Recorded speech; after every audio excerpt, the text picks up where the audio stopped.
जानना चाहूँगा आपको किस तरह का रिस्पांस आ रहा है कंजूस मजनू खर्चीली खर्चीली लैला मूवी का नाम? रिस्पांस टचवुड बहुत ज़्यादा अच्छा आ रहा है, क्योंकि उन लोगों से रिस्पांस आ रहा है जो क्रिटिकली फिल्मों को देखते हैं। और मेरा तो सारा सर्कल इंडस्ट्री के लोगों में से है, मतलब जो राइटर्स हैं, डायरेक्टर्स हैं।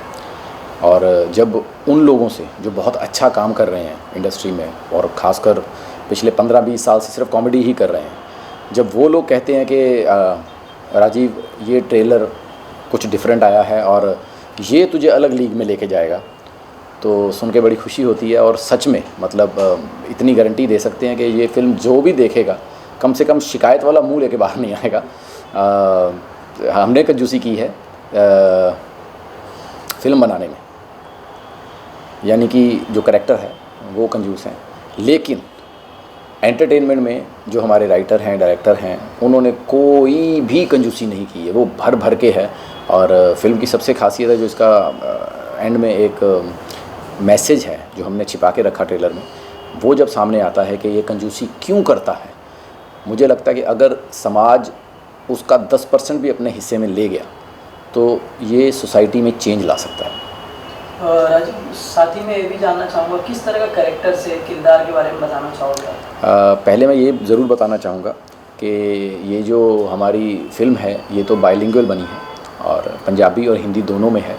और अभी हम इसे पंजाबी सर्कल में और दिल्ली तक रिलीज़ कर रहे हैं। और अगर ऊपर वाले ने चाहा, ज़रा सा भी अच्छा रिस्पांस आ गया, तो नेक्स्ट जो हमारी प्लानिंग है वो हिंदी थ्रू आउट इंडिया में रिलीज़ करने की है। और जिस तरह का करैक्टर मैंने किया है, आप देखेंगे कि मैं मतलब अगर पंजाबी इंडस्ट्री को कहना चाहूँ तो ये कहना चाहूँगा, मतलब जो बॉलीवुड है वहाँ तो ये चल रहा है कि छोटे शहरों की फ़िल्में, एक पारिवारिक फ़िल्में जिसमें रोम कॉम फैमिली एंटरटेनमेंट का नाम दिया जाता है, ये उसी जोन में है फ़िल्म। और सिर्फ हमने शहर बदला है, क्योंकि चंडीगढ़ किसी ने एक्सप्लोर नहीं किया जहाँ पर पंजाबी कैरेक्टर होते हैं। लेकिन अगर हम पंजाबी फ़िल्में देखते हैं जो हमारे बॉलीवुड के लोग हैं, तो वो बड़े टिपिकल उन कैरेक्टर से वाकिफ़ हैं कि जैसे मुझे पूछा जाता है कि अरे आप पंजाबी कैसे हो, आप पगड़ी तो बांधते नहीं हैं। लेकिन जब हम पंजाब के बारे में बताते हैं तो पंजाब में जैसे हम ठाकुर्स हैं, है ना, तो वहाँ पर शर्माज, ठाकुर्स, वर्माज सब पाए जाते हैं। तो जो शहर की एक शहरी ऑडियंस है जो उतनी ठेठ पंजाबी नहीं बोलती है, तो ये उन कैरेक्टर्स को लेके, मिडिल क्लास कैरेक्टर्स को लेके फ़िल्म बनाई गई है, जो कि पूरे इंडिया में, जैसे पूरे हिंदुस्तान में पंजाबियों को बहुत प्यार दिया जाता है जब हम गानों की बात करते हैं, जब हम कॉमेडी की बात करते हैं। लेकिन ये फ़िल्म देखने के बाद उन पंजाबी कैरेक्टर से प्यार हो जाएगा जो घर घर में पाए जाते हैं वहाँ पर। साथ ही में ये जानना चाहूँगा, जब आपको मूवी का ऑफ़र आता है जी, ये कंजूस मजनू खर्चीली लैला, तो क्या रिएक्शन रहता है ऑफ़र? मैं इतना कहना चाहूँगा कि मतलब ये इतनी अच्छी फ़िल्म है। हमारे जो राइटर लड़का है बहुत यंग है, अमन सिद्धू करके लड़के का नाम है, और डायरेक्टर हैं अवतार भाई, अवतार सिंह जी, जिन्होंने इस फिल्म को रचा है दोनों ने।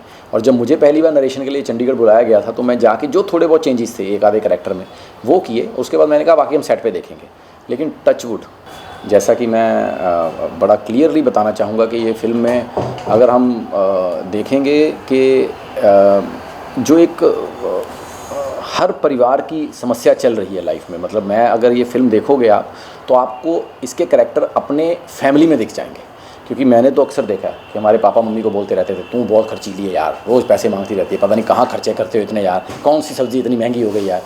तो उनको परिवार में अगर आप देखोगे, आपके परिवार में आपकी चाची, बुआ, बहन, फूफी, कोई ना कोई ऐसा रिश्तेदार निकलेगा। और यहाँ आपका मतलब यहाँ फूफा निकलेंगे या मासड़ निकलेंगे, चाचा निकलेंगे, पापा निकलेंगे, जो अक्सर ये बात करते हैं कि यार ये औरतें बहुत खर्चीली होती हैं। तो ये घर घर की कहानी है। और ये जो परिवार है, ये परिवार कोई गरीब परिवार नहीं है, एक अच्छा मिडिल क्लास फैमिली का परिवार है जिनका अच्छा काम धंधा है। लेकिन कंजूस क्यों है, पिछले 50 साल से, यानी कि ये 3 पीढ़ियों की कहानी चल रही है। इसकी दादी उसी परेशानी से जूझ रही है, उसके माँ उसी परेशानी से जूझ रही है, और अब जो इसकी बहू आई है उसको इस परेशानी से ना जूझना पड़े, इसलिए दादी सुहागरात पे बता देती है कि बेटा तू गलत घर में आ गई है, तू नोट कर ले। अगर आपने ट्रेलर देखा होगा कि नोट कर ले तूने लास्ट टाइम पनीर कब खाया था, उस डेट को नोट कर ले, यादगार ही रहेगी। यानी कि इनके घर में पनीर नाम की चीज़ है ही नहीं। पनीर खाना है तो कागज़ पर लिख के मिल सकता है, लेकिन सब्ज़ी में नहीं मिल सकता। तो ये इस तरह का परिवार है। और जब उस लड़की को पता चलता है, क्योंकि लड़की बहुत ही बड़े सपनों वाली है, जिसको डेस्टिनेशन वेडिंग चाहिए, जिसकी ड्रेसेस मनीष मल्होत्रा की होनी चाहिए, जब उसको पता लगता है कि उसकी ऐसे घर में शादी हुई है जहाँ धर्मशाला बुक की जाएगी शादी के लिए, तो आप समझ सकते हैं कि मतलब ये कहानी की कॉमेडी किस तरफ जाएगी। और जो एक इसका मैंने कहा था कि जो एंड है वो बहुत बड़ा सोशल मैसेज है इस फिल्म में। और साथ ही मैं ये भी जानना चाहूँगा कि आप कभी अपने रियल लाइफ में कभी कंजूसी किए हो? हाँ जी, बहुत ज़्यादा। पर मैं उसे कंजूसी नहीं कहता, मैं उसे वैल्यू फॉर मनी कहता हूँ, क्योंकि हम लोग जो हैं बहुत ही गरीब परिवार से उठ के आए हैं। हमने अपने माँ बाप को बहुत मेहनत करते हुए देखा हुआ है कि मतलब वो जो 5-5 रुपये के लिए, 2-2 रुपये के लिए उन्होंने जितनी मेहनत की है हमें पालने के लिए, तो वो वैल्यू फॉर मनी है। इसीलिए मैं हमेशा कहता हूँ कि मैं कंजूस हूँ जब मैं अपनी चीज़ें खरीदने जाता हूँ, लेकिन मैं कंजूस नहीं हूँ जब मैं अपने परिवार की चीज़ें खरीदने जाता हूँ। राजीव, इसके अलावा मैं जानना चाहूँगा, जिस तरह से नरेशन पार्ट आपने जब जिक्र किया थोड़ी देर पहले, किस तरह का नरेशन पार्ट आपको जिक्र हुआ, और क्या कुछ ऐसी चीज़ आपको अच्छी लगी स्क्रिप्ट में जो आप बताना चाहो? सबसे अच्छी चीज़ तो मुझे स्टोरी लगी। और मैंने कहा था कि हमारे राइटर हैं अमन सिद्धू, बहुत यंग हैं, पंजाब में अच्छा काम कर रहे हैं, डायरेक्टर हैं, पंजाब में 4-5 फिल्में अच्छी कर चुके हैं, Avtar Singh ji.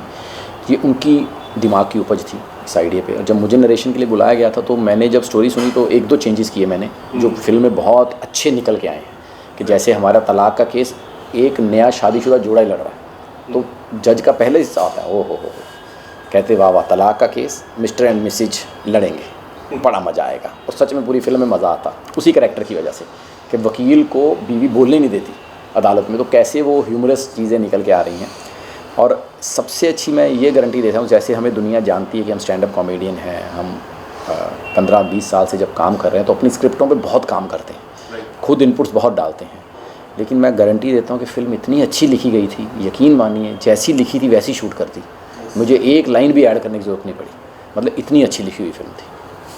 Rajiv, stand up comedy की मैं बात करूँ, अगर आपकी मैं बात करूँ तो जो शो आप करते हो कपिल के साथ, आपने कभी डिस्कस किया अपने स्क्रिप्ट के बारे में? कपिल पाजी ने कुछ कहा आपको स्क्रिप्ट को लेके, कुछ आपको बताया रहेगा? फिल्म की या जो शो की स्क्रिप्ट होती है? फिल्म की स्क्रिप्ट। फिल्म की स्क्रिप्ट नहीं, उसने ट्रेलर देखा तो उसको ट्रेलर बहुत अच्छा लगा। तो मैं वही कह रहा हूँ कि मैं ट्रेलर मैंने उन लोगों को भेजा जो 15-20 साल से कॉमेडी कर रहे हैं और बहुत अच्छी कॉमेडी कर रहे हैं।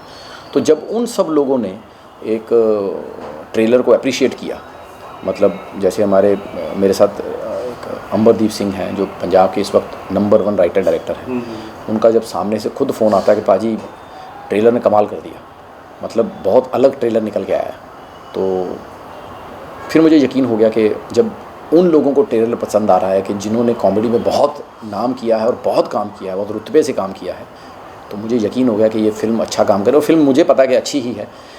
जो भी फिल्म देख के आएगा, ये मैं 100% कहता हूँ कि बिना शिकायत के आएगा, और इसका वर्ड ऑफ माउथ बहुत अच्छा जाने वाला। कोई ऐसी चीज़ अगर आप बताना चाहोगे जो हम फिल्म से सीखने मिलेगी?